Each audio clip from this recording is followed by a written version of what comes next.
Hello everyone. हम लोग कुछ हिस्ट्री के पीवाईक्यूज देख रहे थे। उसी के कंटिन्यूएशन में हम आगे देखते हैं। तो आज का हमारा पहला क्वेश्चन है, which of the following Vedas is the book of rituals. तो ऑप्शंस हैं अथर्ववेद, सामवेद, यजुर्वेद और ऋग्वेद। तो हमने पढ़ा था कि कुछ हमारे मेजर जो 4 वेदास हैं, हमने प्रीवियस क्लास में देखा था। 4 वेदास हैं, ऋग्वेद, यजुर्वेद, सामवेद और अथर्ववेद। तो देखिए, बुक ऑफ रिचुअल्स किसे कहा जाता है? बुक ऑफ रिचुअल्स कहा जाता है आपके यजुर्वेद को। अच्छा देखिए, यजुर्वेद को बुक ऑफ सैक्रिफिशियल प्रेयर भी कहा जाता है। इनके 2 पार्ट्स होते हैं। इनके 2 पार्ट्स हैं, एक कृष्ण यजुर्वेद है और एक शुक्ल यजुर्वेद है।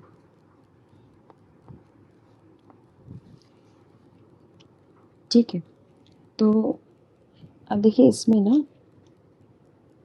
यजुर्वेदा को जो इसका एक उपवेद भी होता है, इसका उपवेद होता है जिसे हम लोग कहते हैं धनुर्वेद। ये थोड़ा इम्पोर्टेंट है, ये क्वेश्चन आपका फ्रीक्वेंटली आस्क्ड क्वेश्चन, इसका उपवेद पूछ सकता है। तो ये हो गया आपका यजुर्वेद। ठीक है, और बाकी जितने वेदास हैं वो हम लोग कल हमने ऋग्वेद देखा था। बाकी जैसे क्वेश्चंस आएंगे आगे वैसे हम लोग और वेदास के बारे में डिटेल में पढ़ते रहेंगे। नेक्स्ट क्वेश्चन है, which of the 4 Vedas is known as Veda of sacrificial formulas and contain prose formulas applicable to various rites along with the verses intended for a similar purpose. अभी हमने प्रीवियस क्वेश्चन में देखा था, ये आपका यजुर्वेद है। ये यजुर्वेद है जिसमें एक तरह से जो सैक्रिफिशियल फॉर्मूलाज होते हैं ना, उसमें वो दिया हुआ है। तो इसलिए इसको वेदा ऑफ सैक्रिफिशियल फॉर्मूला कहते हैं या बुक ऑफ सैक्रिफिशियल प्रेयर कहा जाता है यजुर्वेदा को। अच्छा, यजुर्वेद की आप एक चीज़ देख लीजिए, ये ना वर्स और प्रोज दोनों में प्रेजेंट मतलब लिखा गया है, वर्स फॉर्म में भी है और प्रोज फॉर्म में भी है। Next question, Brihadaranyaka, Mundaka, Taittiriya are some examples of which of the following categories of religious text. तो आपको बताना है ये सारे क्या है। ये उपनिषद है, जातका स्टोरीज है, पुराण है, एपिक्स है। तो देखिए, आपका जो ये तीनों कैटेगरी दिया हुआ है ये आपके उपनिषद से। देखिए, पहली बात तो इस उपनिषद वर्ड का आप मीनिंग समझिए। उपनिषद होता क्या है? उपनिषद है आपका वर्ड, मैं इसको ब्रेक कर रही हूँ, उसको समझने की कोशिश करिएगा।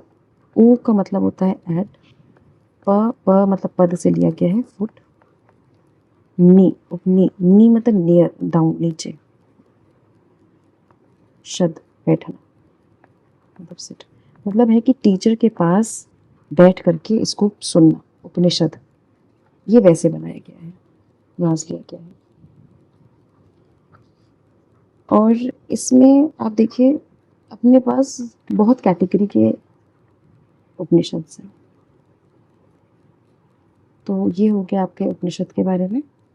जातका स्टोरीज में क्या है? जातका स्टोरीज में बुद्धा की जो प्रीवियस लाइफ है ना, उनके it's a collection of stories of Buddha's previous life. ठीक है, एपिक्स आपको पता है, सब महाभारत, रामायण, ये सब एपिक्स कहलाए जाते हैं। पुराण आप जानते हैं क्या होता है। तो ये आपका, ये आप मेजर मेजर नाम याद रखिएगा, मुंडका, तैतरीय, बृहदरंक्या, ये सारा आपका उपनिषद से। आगे बढ़ते हैं हम लोग नेक्स्ट क्वेश्चन पे। व्हाट डज द टर्म उपा इन द टर्म उपनिषद में? अभी हमने देखा था कैसे, हमने ब्रेक करके पढ़ा था उपनिषद क्या होता है। तो उपा का मतलब होता है पास, नियरनेस, नियरनेस, दिस इज उपा। ठीक है, मतलब उपनिषद से हमें सवाल देखना है और उपनिषद के बारे में हमें अच्छे से पढ़ के जाना है। नेक्स्ट क्वेश्चन है, which of the following Veda is also called the book of song, Veda of chants और even yoga of song. Simple से सवाल ये पूछ रहा है, किस वेदा में एक तरह से म्यूजिक का या सॉन्ग का रेफरेंस है और उसको बुक ऑफ सॉन्ग कहा जाता है। तो हमने देखिए कल हमने ऋग्वेद पढ़ लिया था, हमने अथर्ववेद पढ़ लिया, यजुर्वेद पढ़ लिया। अब क्या बचता है? इसमें बचता है सामवेद। ये वो सामवेद है जिसमें जिसे बुक ऑफ सॉन्ग कहा जाता है। तो सामवेद के बारे में एक चीज़ आप 2-3 फैक्ट याद कर लीजिए। इसमें 1549 वर्सेस हैं। जैसे हमने ऋग्वेद का देखा था ना, कितने हिम्स थे, 1028 हिम्स थे ना, ऐसे इसका ये वर्सेस याद रखिएगा। तो इसके ज़्यादातर जो है ना मेजरली, वो आपके ऋग्वेद से लिए गए हैं ज़्यादातर। कुछ 70 या 75 वर्सेस छोड़ के बाकी ज़्यादातर ऋग्वेद से ही लिए गए हैं। और इनको जो रिसाइट करता था, मतलब जो बोलता था, उसको बोलते थे उद्गात्री। उद्गात्री, ये सब नाम थोड़ा सा याद कर लीजिए, थोड़ा एडवांस मान लीजिए फॉर्म में कुछ क्वेश्चन पूछ लेता है सामने से तो आपको याद रहेगा। और ये बुक इम्पॉर्टेंट है फॉर इंडियन म्यूजिक, ठीक है, इसलिए इसको बुक ऑफ सॉन्ग भी कहा जाता है। तो सामवेद का ये चीज़ याद रखिएगा। नेक्स्ट क्वेश्चन है, which of the following scriptures is not a part of वैदिक लिटरेचर? नॉट अ पार्ट, तो कौन सा नहीं होगा? अभी हमने क्या पढ़ा था पीछे, पितकास जो है वो क्या है, वो आपके बुद्धिज्म से रिलेटेड है, ठीक है। पितकास क्या होते हैं? 3 तरह के पितकास हैं, सुत्त पितका, विनय पितका और अभिधम्म। इनके बारे में हम डिटेल में पढ़ेंगे बुद्धिज्म के जब पीवाईक्यूज करेंगे।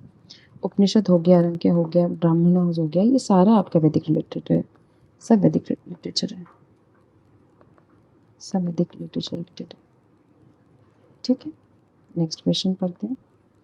The Aitareya Upanishad belongs to 4th, 5th and 6th chapters of the second book of Aitareya Arankya of and considered as the oldest Upanishad. इसमें सिंपल सा क्वेश्चन पूछा है, ओल्डेस्ट उपनिषद किसे कहा जाता है? सिंपल हमें ये पढ़ना है। तो ओल्डेस्ट हमने कल क्या पढ़ा था? ऐतरेय उपनिषद। या किसका पार्ट है? ये ऋग्वेद का पार्ट है। तो आप ये याद रखिएगा, जब ऐतरेय का नाम आएगा तो आपको ऋग्वेद याद रहना चाहिए, ठीक है। अब आते हैं नेक्स्ट क्वेश्चन पे। How many stages of life did early Hindi philosophy determine?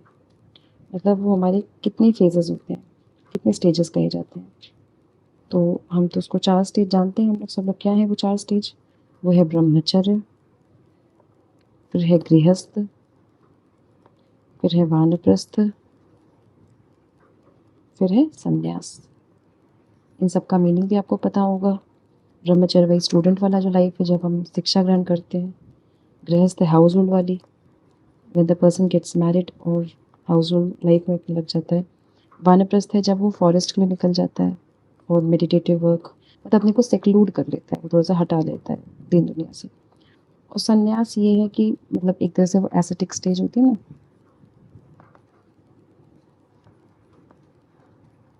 ये है संन्यास। फ्री हो जाता है दुनिया की हर मोह बंधन से। नेक्स्ट क्वेश्चन है, हिंदुज़म के मेजर फिलोसफिकल स्कूल इसमें से कौन सा है? तो इसमें से सबसे मेजर फिलोसफिकल स्कूल आपका है वैशेषिक। देखिए एक बात हमें पता होना चाहिए, हमारे पास 6 फिलोसफिकल स्कूल्स हैं हमारे मेजर। कौन कौन सा है? ये सारे क्वेश्चन हम आगे डिटेल में करेंगे। इसको बोलते हैं न्याय, एक न्याय, सांख्य, योग, वैशेषिक, पूर्व मीमांसा, उत्तर मीमांसा। ये है आपके। संन्यास हमें पता है, मोक्ष का मीनिंग हम जानते हैं, अर्थ हम जानते हैं क्या होता है। Next question, Yajurveda deals with, देखिए Yajurveda deals with the rituals of the yajnas. जो यज्ञ करते समय जो रिचुअल्स करने हैं, कैसे रिचुअल्स हो, वो सारी बात यजुर्वेदा ने बताई है, ठीक है। अभी हमने पीछे इसको पढ़ा भी था ना, 2 तरह की यजुर्वेदा है, कृष्ण यजुर्वेदा और Shukla Yajurveda. Okay, next question, which one of the following limbs of Vedas is known for the explanation and meaning of complex words? complex words का मीनिंग्स कौन बताता है? तो वो आपका निरुक्ता बताता है। जो सबसे डिफिकल्ट और कॉम्प्लेक्स वर्ड्स है ना, उनका एक्सप्लेनेशन निरुक्ता में दिया गया है। इसको कंपोज किसने किया था? यस्क, यस्क समझ लीजिए। और इसको एक तरह से कॉम्प्लीमेंट्री माना जाता है ऑफ व्याकरण। व्याकरण आप जानते हैं, ग्रामर है ना।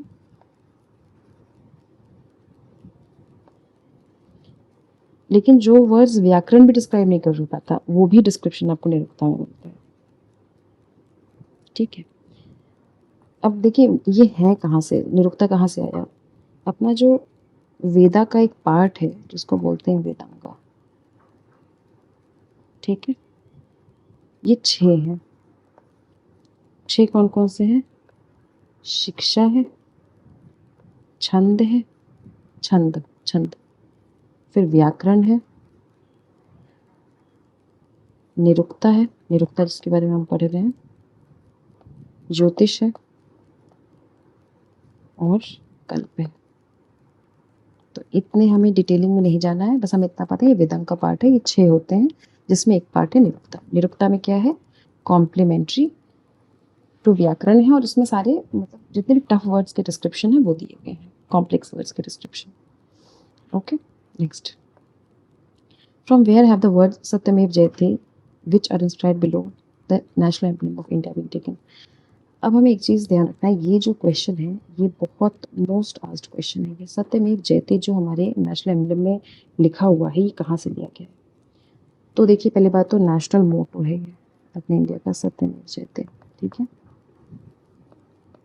ये आपका मुंडका उपनिषद, बहुत ध्यान से इसको पढ़िएगा। ये मुंडका उपनिषद है, इसको एकदम आप लर्न कर लीजिए, मुंडका उपनिषद। और ये ऑलमोस्ट हर एग्जाम में हर दूसरे तीसरे साल ये क्वेश्चन पूछा जाता है। इसका मीनिंग होता है सत्यमेव जयते का, ट्रुथ अलोन ट्रायम्फ्स, मतलब सिर्फ सत्य की ही जीत होती है, इसका मतलब ये होता है। इसको देवनागरी स्क्रिप्ट में लिखा गया है और ये आपको पता है ये कहाँ से लिया गया है। ये अपना जो एम्ब्लम है ये अशोकन पिलर से है जो राजा अशोक ने बनवाया था। ठीक है, सारनाथ का है। तो देखिए ये सब तो सेकेंडरी इन्फॉर्मेशन हो गई, हम मौर्यन में भी पढ़ लेंगे, लेकिन सबसे इंपॉर्टेंट यहाँ पे किस उपनिषद से लिया गया है? मुंडका उपनिषद से लिया गया है। एकदम इसको आप लर्न कर लीजिए। Jataka tales, Puranas, Bhagavad Gita, I hope everybody of us knows this. Jataka tales Buddhism वाला है, पुराणास अभी हम पढ़ रहे थे, कितने पुराण होते हैं? जैसे वायु पुराण, मत्स्य पुराण, ये सब पुराण होंगे। भगवद गीता आप हम सब जानते हैं। नेक्स्ट क्वेश्चन है, the national motto of India is Satyameva Jayate. देखिए अगेन द सेम क्वेश्चन, ये क्वेश्चन पूछा गया है ना। अभी ये वाला इसके पहले जो हमने क्वेश्चन पढ़ा था ये आपका क्वेश्चन था 2021 का। अब ये क्वेश्चन है आपका 2016 में भी सवाल किया गया। देखिए ट्रुथ अलोन ट्रायम्फ्स, अभी हमने पढ़ा था ना कहाँ से लिया गया है? मुंडका उपनिषद से। तो आप देख रहे हैं क्वेश्चन कितना रेपिटेटिव है और कितना इंपॉर्टेंट क्वेश्चन है ये।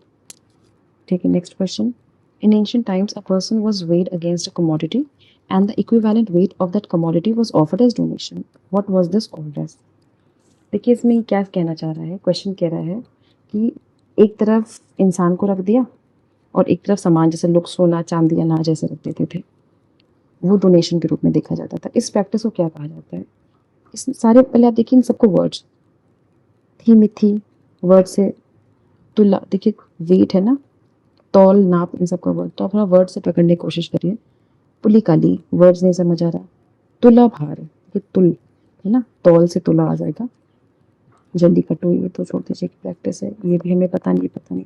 सबसे कॉमनली अंडरस्टूड ऑप्शन कौन सा समझ आ रहा है? तुला भार। इसी को तुला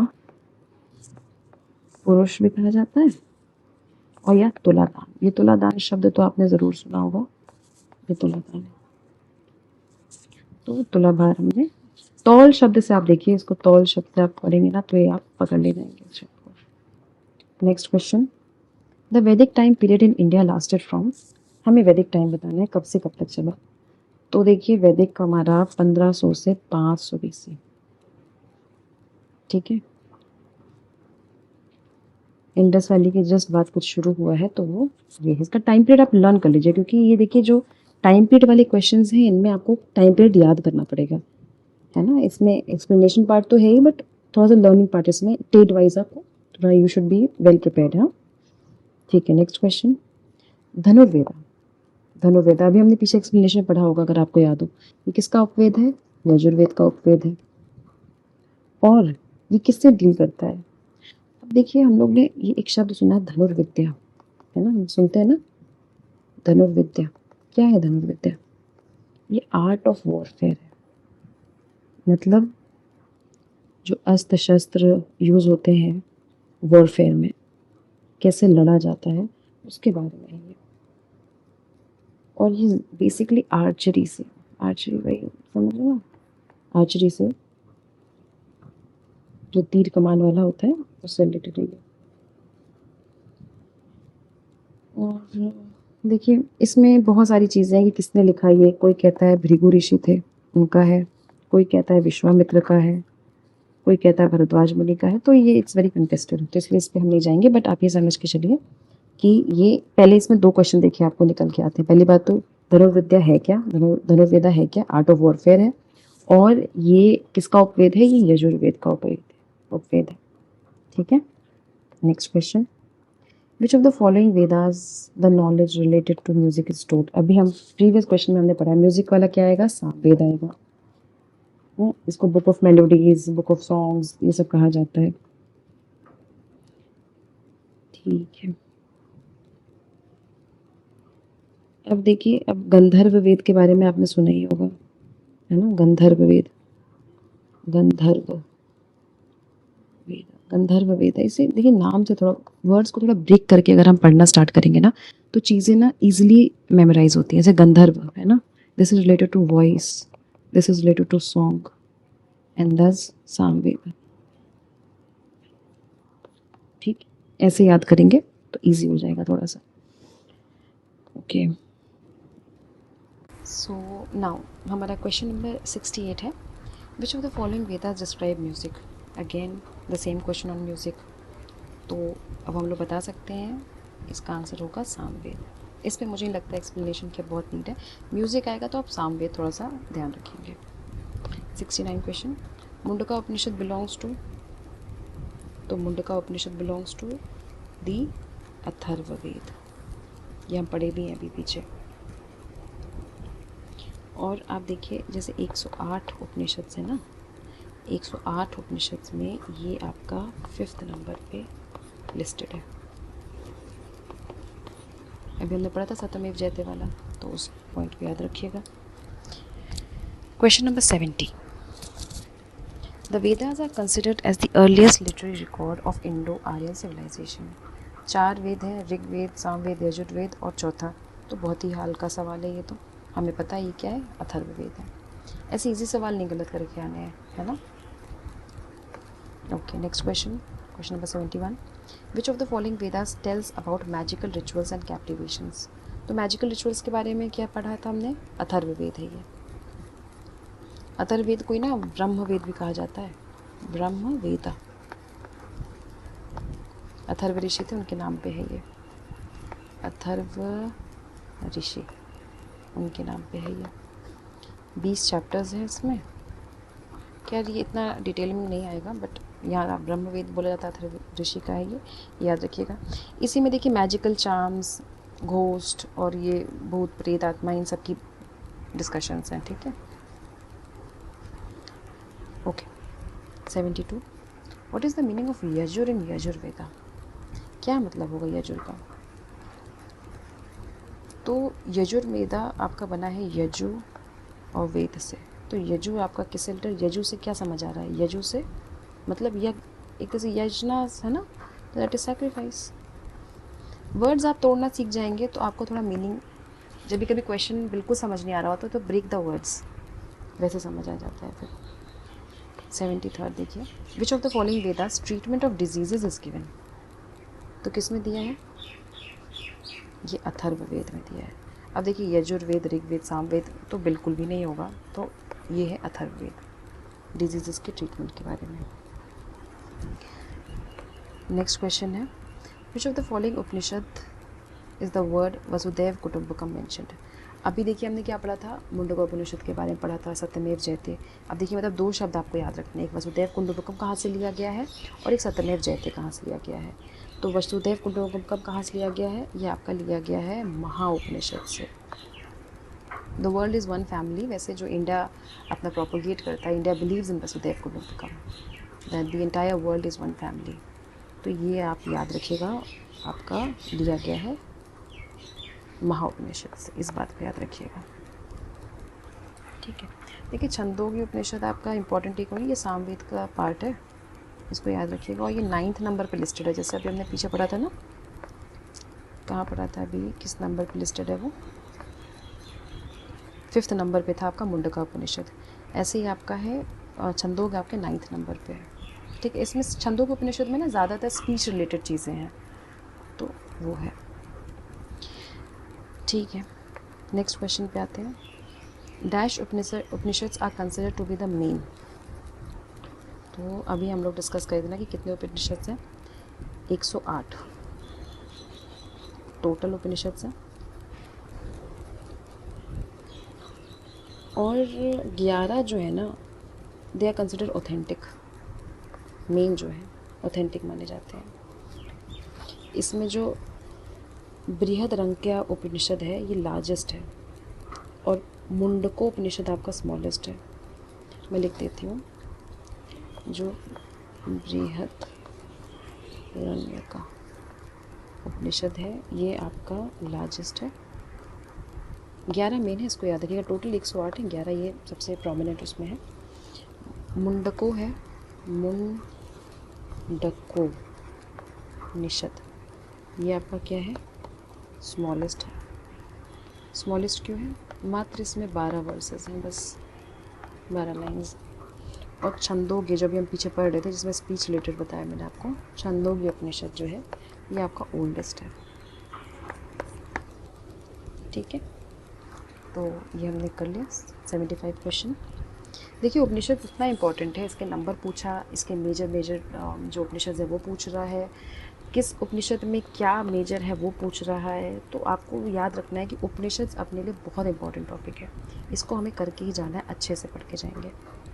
नेक्स्ट क्वेश्चन है, द ओल्डेस्ट उपनिषद इज़, ये मैंने अभी आपको बताया ओल्डेस्ट उपनिषद क्या है, वो है आपका छंदोग्य उपनिषद, ठीक है। और छंदोग्य उपनिषद आप देखिए, जैसे उसने पूछा था 5th नंबर पे लिस्टेड है, छंदोग का याद रखिएगा 9th नंबर पे लिस्टेड है, सामवेद का पार्ट है 9 नंबर पे, ठीक है। Next question, according to the real Indian philosopher each object is made up of basic elements. हर ऑब्जेक्ट कितने तत्व, समझिए कितने एलिमेंट से बना हुआ है, कितने एलिमेंट से, 5 एलिमेंट से। ये हम लोग अपने रोज़मर्रा की लाइफ में भी ऐसे सुनते रहते हैं ना कि 5 तत्वों से मतलब मनुष्य का शरीर या कुछ भी चीज़ बनी हुई है। तो क्या है वो, स्काई, एयर, फायर, वाटर और अर्थ, इन 5 चीज़ों से मिल करके हर ऑब्जेक्ट बना हुआ है, हर चीज़ बना हुआ है, ठीक है। लेकिन इन सबको जीवित करने के लिए, किसी भी ऑब्जेक्ट को जीवित करने के लिए क्या बोला जाता है, क्या होना चाहिए, सोल होना चाहिए, आत्मा।